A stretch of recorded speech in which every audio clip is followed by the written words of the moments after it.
total of 4 personnel actions. The first is for Ryan Withers as a full-time correctional officer relief at the jail. Second is Mercedes Beck as a part-time licensed practical nurse. Third is April Marshall as a full-time work crew foreman. And the fourth is Michael Fitzwater as a full-time resident supervisor. From the board, are there any questions regarding personnel actions? There's no opposition from anyone on the board. I would ask for motion for all 4. Approve Withers, Beck, Marshall, and Fitzwater. Motion? I'll make the motion. A second. Motion by Commissioner Messina. Second by DA Marino. Any questions on the motion? All in favor? Aye. Opposed? Motion carries. Informational items, Warden. Population report.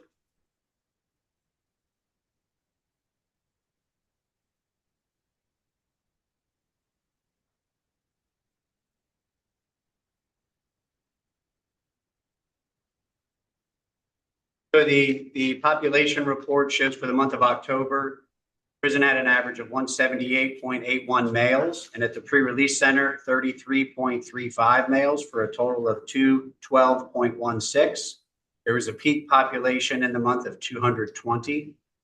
For females, there was 28.77 at the prison, 4.81 at the pre-release center, for an average daily population of 33.58 and a peak in the month of 37. Average daily population combined was 245.74. There was a peak population of 254 in the month. The in-home detention program had an average of 1.81 males serving an in-home detention sentence and no females. There were also no overcrowding transfers, and therefore the total population average for the month was 245.74. Disciplinary report. In the month of October, there were 106 hearings conducted. 93 of those hearings resulted in guilty findings with lockup time imposed. 9 hearings resulted in guilty findings with lockup time suspended, and 4 hearings resulted in not guilty findings. Those hearings were held on 58 inmates, 18 of which had greater than 1 incident, and there were 20 informational reports generated by staff in the month. Ryan, is there any other information that you wish to add regarding the disciplinary report? I just, not that Yes, sir. if there's a good answer, the number of inmates involved was just way higher. So it's double a lot of the other months. Do we have any guesstimate as to why? Not so much on the number of inmates, but just the total number of hearings. It was 6 or 8 inmates, say somewhere in there, that are driving those numbers. Okay. It's problematic inmates that have been following the rules. Any other questions? Disciplinary report? Board? Next report is the pre-release center report. And in October, there was an average of 14 males on work release and 1 female on work release, 20 males on work crew and 4 females on work crew for an average of 34 males and 5 females. The year-to-date average is 38 males and 7 females. Informational highlights or program highlights from the pre-release center. On October 8th, pre-release center staff attended critical incident stress management training that was conducted by the Pennsylvania Department of Corrections. Bail release program report is next. And in the month of October, there were 124.81 average clients per day on the bail program. That's broken down to 38.74 on supervised bail, 83.81 on intensive supervised bail, and 2.26 on supervised release, serving sentences for driving under suspension. Those clients then saved 3,869 bed days within the jail for the month of October. Mental health snapshot is the next report, and the snapshot was taken on November 5th. On that day, there was a total of 256 inmates within the prison system. broken down to 219 males and 37 females. Of that population, 98 inmates were under roster A with no mental health history, or 38.28%. 46 inmates were under roster B, having past mental health history but no active symptoms within the last year. That was 17.97%. 100 inmates were experiencing current mental health issues, and that was 39.06%. And 12 inmates were under roster D experiencing serious mental illness, and that was 4.69%. The psychotropic medications at the pre-release center, of the 35 inmates, 10 were receiving psychotropic meds, or 28.57%. Of the 6 females at the pre-release center, 4 were receiving meds, or 66.67%. And at the prison, of the 163 male inmates, 72 were receiving meds, 44.17%. And of the 28 females, 16 were on psychotropic meds, or 57.14%. The total percentage of inmates receiving meds at the pre-release center was 34.15. At the prison, it was 46.07. And the total within the entire prison system was 43.97.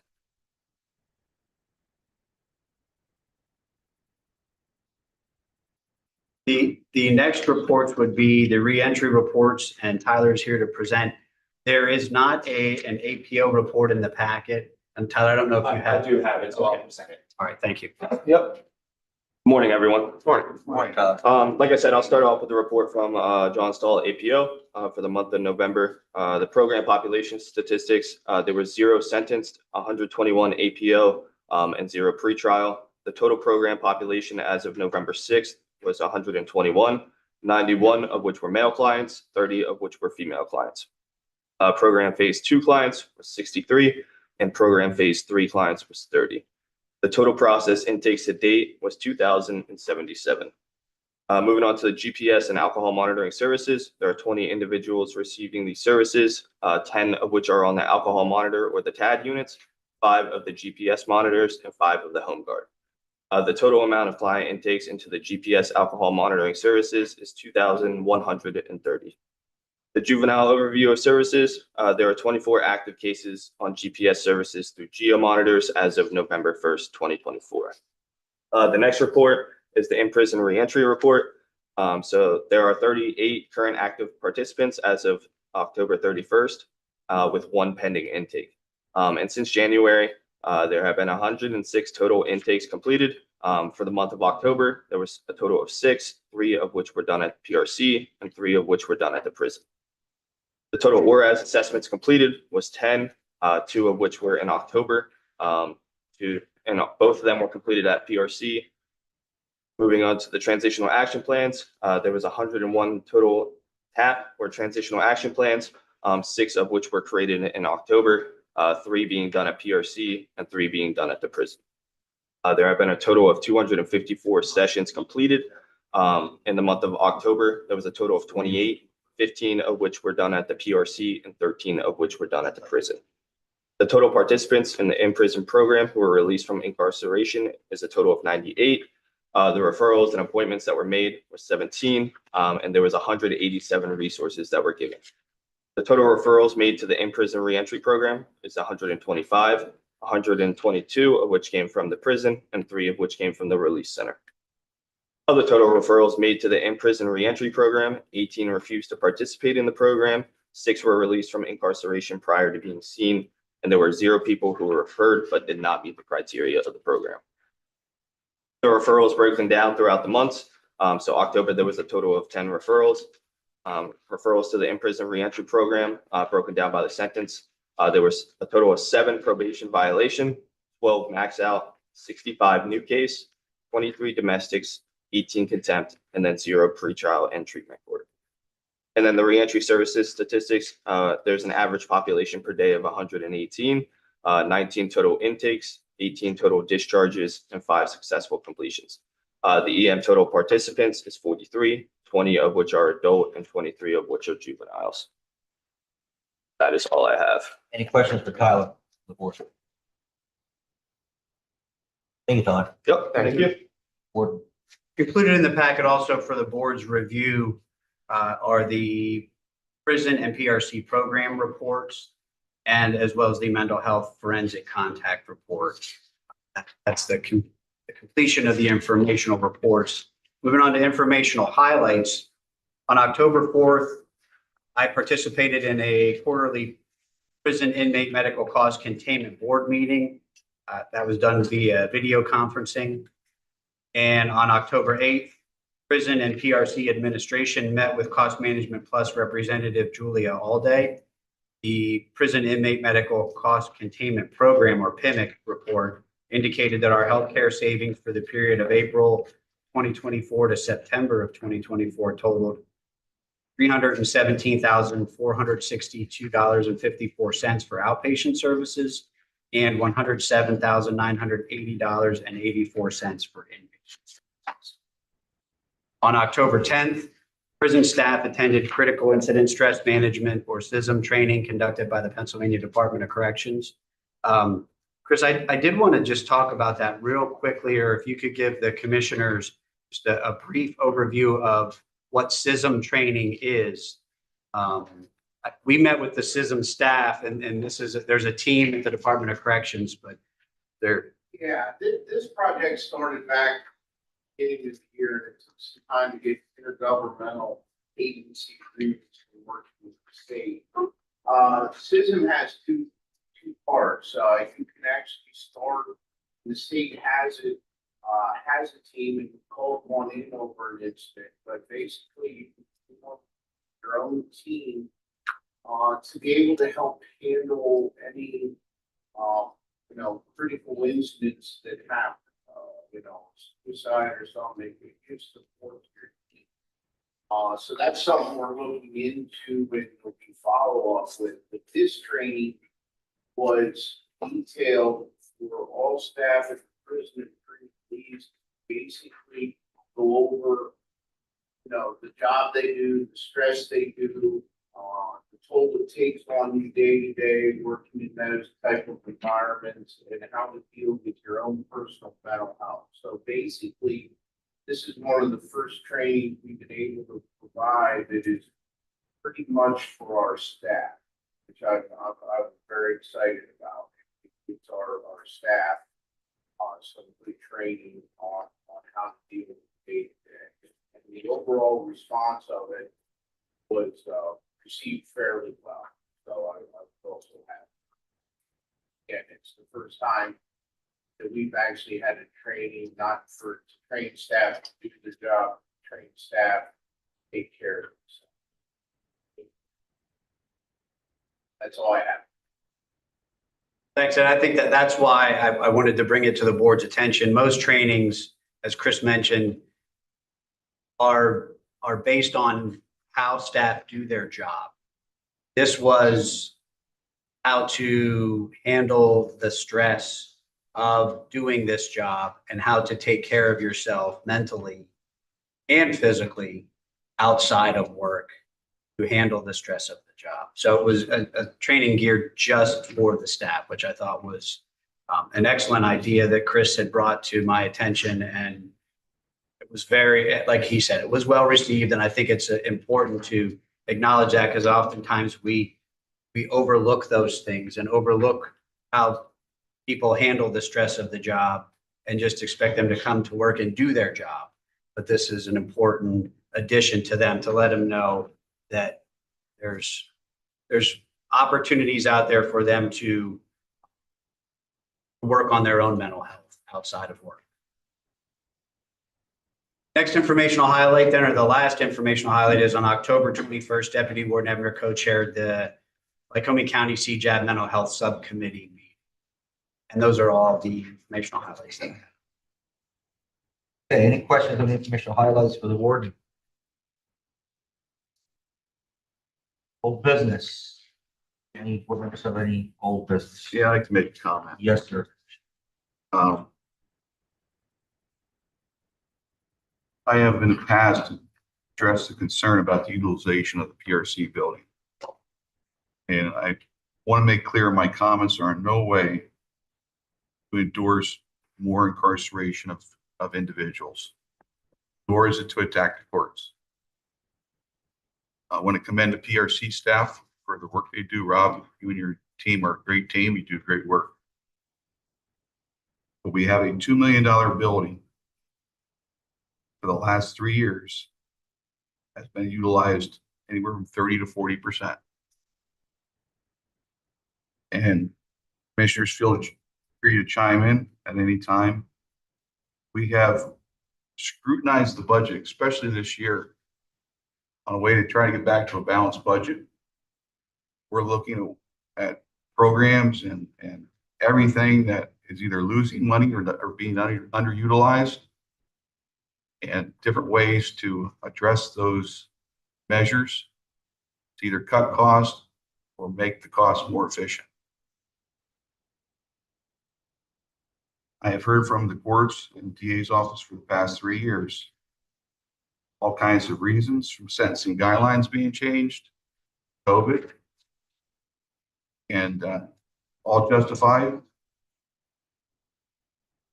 We have to come up with a different plan on how to utilize this building, because we cannot continue to justify to the taxpayers a building and staff that's costing us $2 million annually.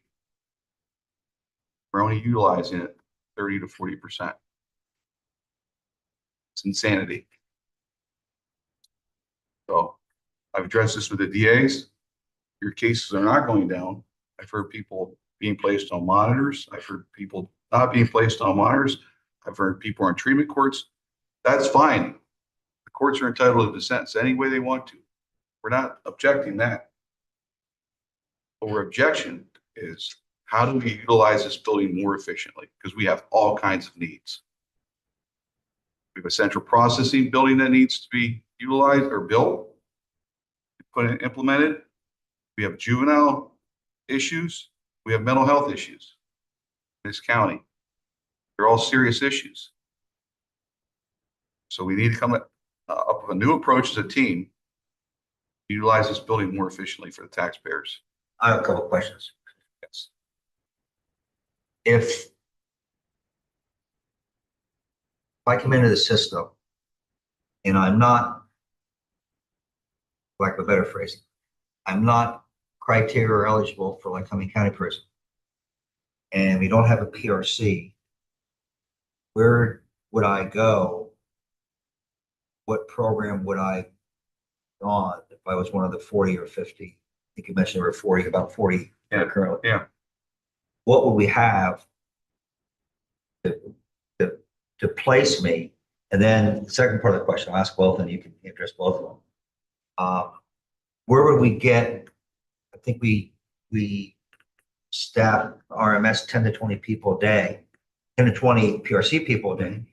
So would the county be hiring the replacement staff for RMS? I'm not advocating shutting PRC down. I'm advocating to utilizing their part of the building in other ways. Which the bullying do you believe would be available to utilize? Well, right now we have approximately 50% of it's not being utilized. And we have other needs. Okay. You aren't advocating that it go away? No. Okay. I'm advocating that the facility be utilized to its capacity in whatever way. And it's not. And that's the issue. So that wouldn't affect, Now, your concept wouldn't affect RMS and the staffing that they need. No, I mean, I feel free to. Just to piggyback on it, see, I feel like we're in kind of a fortunate spot because, as Scott said, we have all these other needs. Or we need a central processing center. We need a juvenile center. We need mental health centers. And fortunately, we have a building that is available. If it was back in the day where they had 90 beds filled all the time, we wouldn't have the opportunity to place one of these facilities there. So we don't know what's going to go there. We talk about it probably once a week.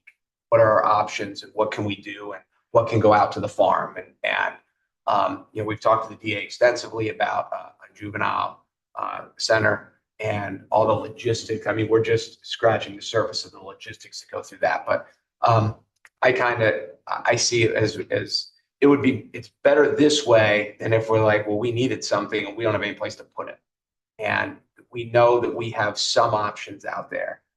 My question is right now, what are there, 40 people there? I didn't. Okay.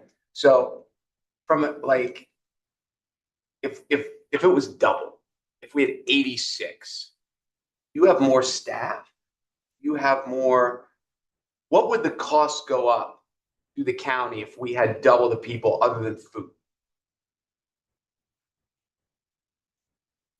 Staff.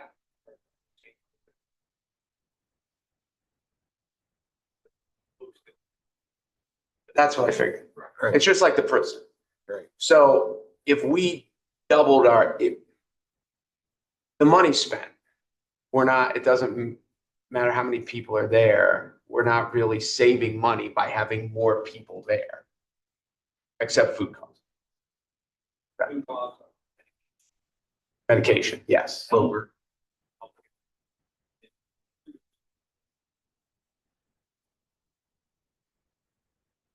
Oh, so the supervisors of work crews would be small. Okay, so there are, but your staff itself would.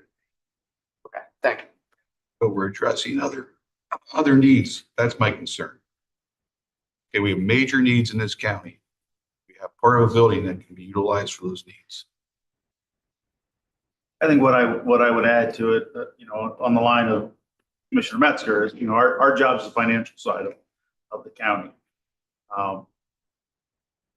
And as the previous board did with this particular building and the executive plaza, selling off the executive plaza, and getting rid of a lease for children and youth, and getting everybody in one building is a smart decision for the taxpayers' expense.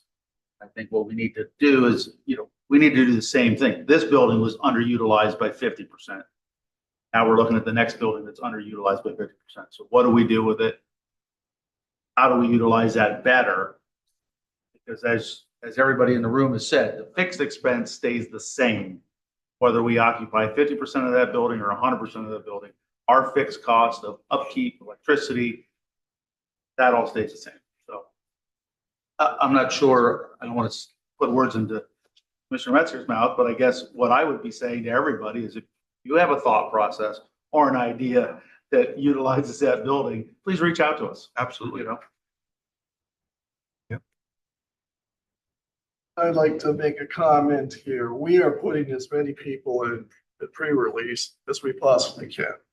The courts make the final decision as to where these people go, but I've been insisting to my staff, do not recommend ankle monitors. What we do is recommend pre-release. These people can go to work, they can pay their fines and whatever it's going to be, but we don't have the numbers that Scott's looking for, that any of us are looking for. Question for you, sir. Prior to me coming on board, let's say starting in January, do you see any increase in people going to pre-release? I've been there for 4 years since October 20. It's been almost exactly a year. During that time, when I first was there, the population was very low. Sure. As we got through COVID, 3 times since I've been here, I've reached over 60. Right now we're 43, so it really fluctuates. Hard to say as to what our people is, but since I've been there 3 times, been over 60, probably averaging 12, about 35, and we're high a little bit above 60, so probably somewhere. It's all the population. Well, Sure. when our peaks were, but just I know each time we got to 60, I thought, okay, well, we're recovering. The sense that there are fewer people are getting the monitor, our numbers are going up, and then I don't know over some time that window, and I don't know. Did you see an increase in starting in January of this year? January, February, March, that's right up until the point, right up until October, November. Yeah, I think the beginning of the year was all increased. There is something I think it's a little like happened. Possibly. I think in the summer we started to go down. Last two prison. Board meetings are coming. Now we're back to the 40th and 60th. Back on 60. Well, that's because we're telling the judge, look, these people need to go to pre-release. Putting them on a monitor is costing us way too much money. And half of them, not half of them, but several of them cut the monitors off, and then we're looking for them. Going to continue to recommend to the judge that pre-release is the place to go, not just because to fill the beds, but it's part of the rehabilitative process, that individual, that is sending them over to ordinance problem. We do send to pre-releases as much as we can. We do appreciate your support. We have support of all the elected here. And we do believe in our program. We believe our program is good. And it's been out there since 1989. When I first started with the county, we had 105 fails. And we were consistently full by the 105. Then we added the people away, which put additional 34 beds. And every time we had 137 people there, transferring people out of the county. Scott and I during our probation days, I mean, they were busy times because our caseload was also. And there's been a shift, and I don't know all the reasons for it, multiple. Well, I can explain some reasons for it. I mean, we have drug court, we have DUI court, we have mental court, we have veterans court that we didn't have back then when those numbers were skyrocketing. I don't necessarily, people are pre-release can get counseling. We can work that system out.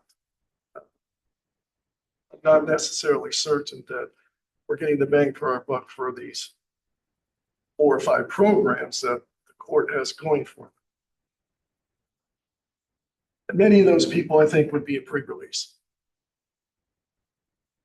We're in the month of November, the yearly average is 38 males, 7 females, which was stated today. So the yearly average is 45. So that's what I look at every morning. We get the prison report every day. I've seen as low as 32. I've seen it up in the 40s. Again, this is not a criticism of in no way are we saying that more people need to go to jail. We're not saying that telling the courts how to sentence. We're not telling the DA's office how to do their job. We're not criticizing the PRC staff. We're saying, especially what I'm saying, is we have a building that needs to be utilized, just like this building. We need to utilize this building more, so we sold one. We need to utilize that building. We have so many needs in this county: mental health, juvenile, central processing center. We need to utilize that building more efficiently. So it's the best bang for the buck for the taxpayers.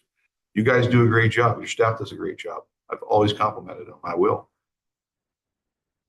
I think, to go to your point, there's no secret, you know, from being in the federal system. We didn't have a lot of additional funding from the feds the past 4 years.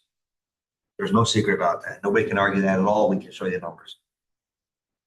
I believe there's going to be a lot of federal funding in the next 4 years. We're starting already. And it's starting already. There's already been one announcement. So I just want to make sure, commissioners, utilize the building is important to its best ability, but don't cut us short of not having enough beds. Because I predict there's going to be additional. I don't know, the crime's going to go up, but I think there's going to be a lot more aggressive activity with law enforcement out here. I get that, but I just want to see the other needs met, because Right. we continue to have major mental health needs. We continue to have juvenile needs in this county. And we have juvenile agents driving to Ohio, you know, which is insane. We just went there last month. Right. And it's not fair to them driving back and forth and then having them come in and do the regular shift. And we do have to, on the juvenile side, for too long, we get juveniles who are in some cases, very violent offenders. And only the worst of the worst get incarcerated. Many of these juveniles get turned back to the community with, maybe it's intense supervision. And I'm not giving any negative light to JPO for all the work they do. But the reality of it is they go back to the community the same day, the same night. I assisted with an incident with a juvenile who was 14 years old, kicked a teacher in the school, happened to be near the school when a call came in, kicked her in the stomach. She was pregnant. I got there first. We had to detain him. Took him to the police department and we're told to release him. He's gone back to school. Can't do that. That can't be. And we need to help the communities and the police departments be able to keep these kids off the street who just aren't kids. We know that juvenile crime, there may be less of it, but we know the incidence of juvenile crime, the uptick has been pretty obvious as far as the violent nature. And look at the number of juveniles we see from when our wardens came into the business, the juveniles that we were committing. When we first heard about the new juvenile law that said you're going to be tried as an adult, look at the difference now in housing juveniles. It isn't just one every couple of years. So it's important that the juvenile facility is certainly something that law enforcement advocates. Two things I want to point out in the juvenile system. Number one, we are now faced with a situation, no names will be brought up, but as a result of a juvenile, person was killed in a car accident. So this individual is 17 years old, will be 18 years old before the end of the year. The juvenile system says that unless this juvenile / soon to be an adult specifically did this intentionally, we cannot bring him into adult court. That's how ludicrous this is. And to even furthermore, if there's any redeeming quality that somebody can come up with, a psychologist, a psychiatrist, whatever the argument the hearing's going to be charged with nothing.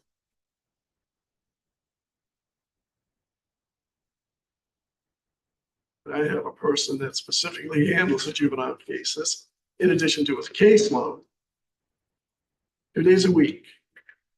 That comes to me and it's frustrated with how the courts are handling it. Slaps on the wrist. We'll see what happens with this case in the very near future. As far as the pre-release center, I understand that problem. But, you know, that's been an anchor around the neck of this community for decades, that building. It should have been torn down and the land sold. And we had one less hectic situation on our hands. Well, what's been poured into this building thus far, money-wise? Now we have a DJ out there, several offices out there, but you know, we keep pouring money into that building that is still half empty. When are we going to stop doing that? Just because I have an account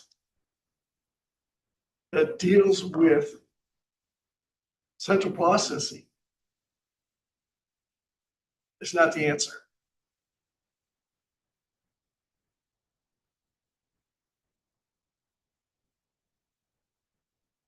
I wanted to say nowhere in this do we think like the Veterans Court and drug court and reentry and all that. Those are benefits to the system. They are necessary and they have made the system better for those clientele, for the veterans, and for the people who are. So, nowhere are we implying that those are bad programs, because they're not. They have been good programs when utilized correctly, just like everything else in life. When utilized correctly, they are very beneficial to those programs. So that has been an advancement in our society and in our county. Those, we don't want to imply in any way that those are negative. But somebody here, correct me if I'm wrong, when I was district attorney here 25 years ago, we didn't have the programs that we have now in court. But when people were put out of pre-release, there were programs that they had to participate in, as far as I recall. Well, I would advocate, there are different programs that are very beneficial for the county. I saw that when I worked next door. I was a skeptic initially when Geo came here. I saw how beneficial Geo has been over the years. I saw what happened out in a county out west, Western PA, where Geo is out there. And President Judge, they had a major overcrowding problem. That's why Geo came here. We had a major overcrowding problem. It's costing taxpayers $1 million a year for transfers out of county. The sheriff can tell you about those. When that President Judge came in out in that Western county in PA, they got rid of Geo. And they went from previously an overcrowding problem that was solved through Geo back to a major overcrowding problem again when Geo disappeared. So that's a known fact out in that county. So there are programs that have been very beneficial in this county that do cost money, but in the long run they help a lot of people, and they do save a lot of money, as evidence of what happened out in that county by them taking it away. So there are programs that are beneficial.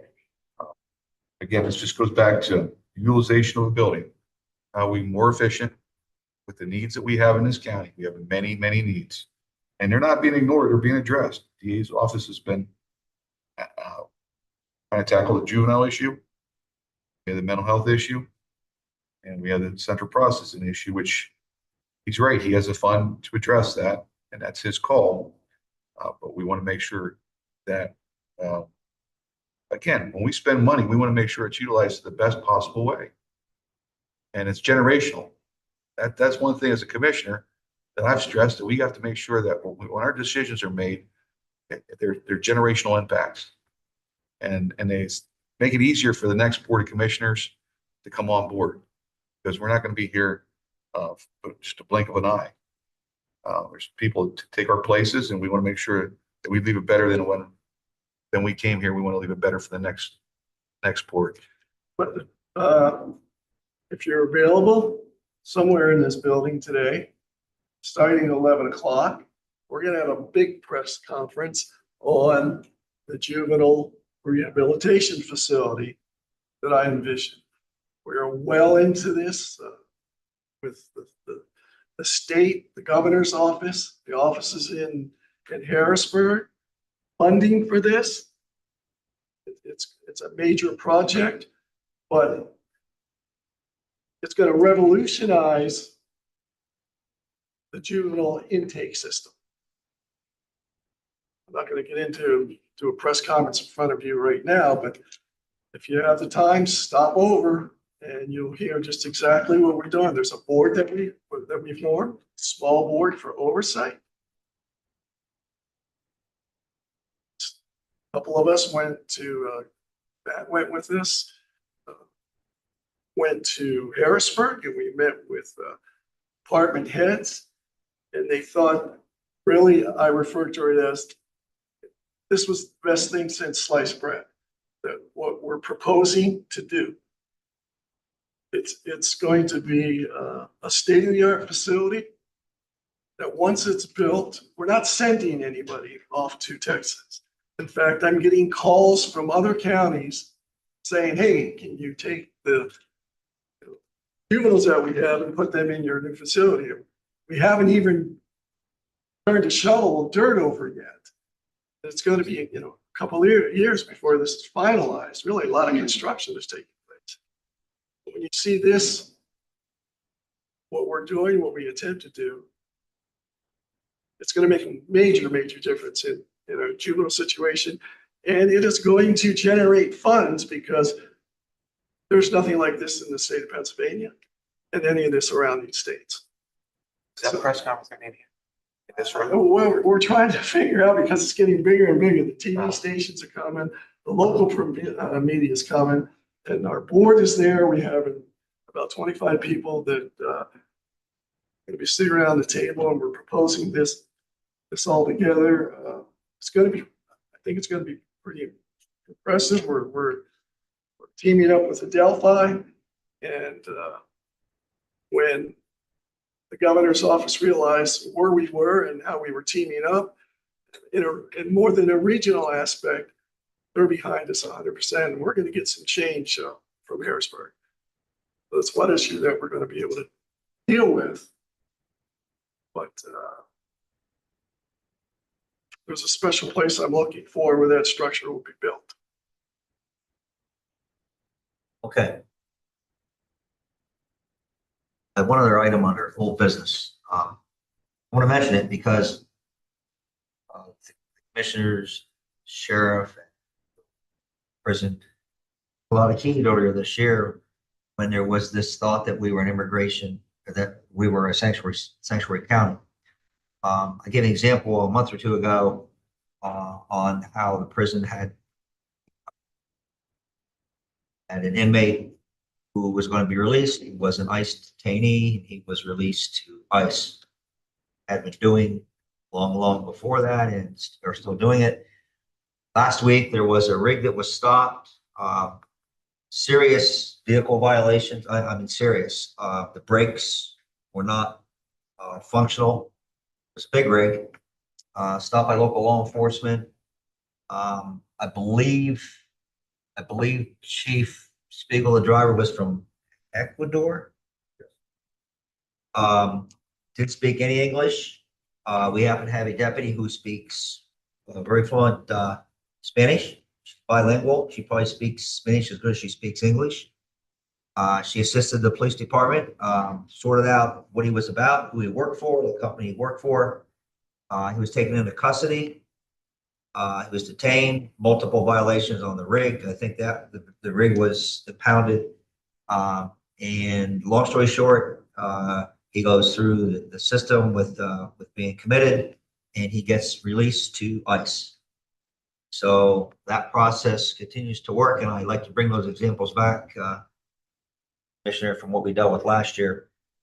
We are not about being a sanctuary city at all. So it's a good story. Mark, let me just say one thing on that. The DA's office has a very good relationship with ICE in Lycoming County, and they've been very helpful. But their hands are tied. On January 6th, whatever the date, 20th, 10 a.m. noon. that's going to Nothing change. else. And we will be able to prosecute these people and or send them back to Mexico if they entered this country illegally. But don't forget, we're talking about 11 million who are in this country without having any background, without having hearings. It's going to take some time to square it away, but I think that's going to be done rather quickly. You ever seen it? Sure. Okay. Okay, 6.0 new business. The board, any new business for anyone? Being none, public comment? Anyone from the public in the room like to speak?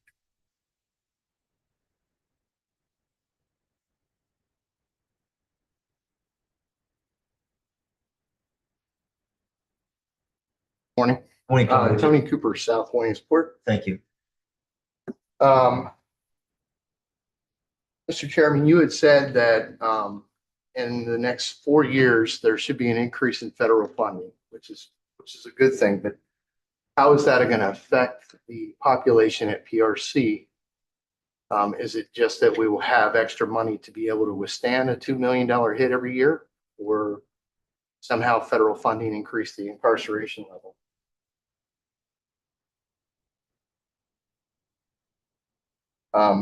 Another thing I heard this morning was, Mr. District Attorney, you seem to favor incarceration over ankle monitors. Are they problematic? What does an ankle monitor cost whenever somebody rips one off? It's a couple $100. That's the best I can give you. I don't know exactly what it is. And I know that we've had a lot of debate about the various things that we could be using PRC for, with a population of 43.97% on psychotropic medications, I would probably tell you we're already running a mental health facility. And I think that something needs to change. I would agree with the commissioner that something needs to change. That's all I have. Thank you. Thanks, Tom. Thank you. Anyone else from the public? That wish to speak? Colonel, is anybody that you have on internet? Any comments? No comments? Okay, the next prison board meeting will be Friday, December 13, 8:30, and it will be held at the prison. No further business. Prison board is adjourned. Thank you.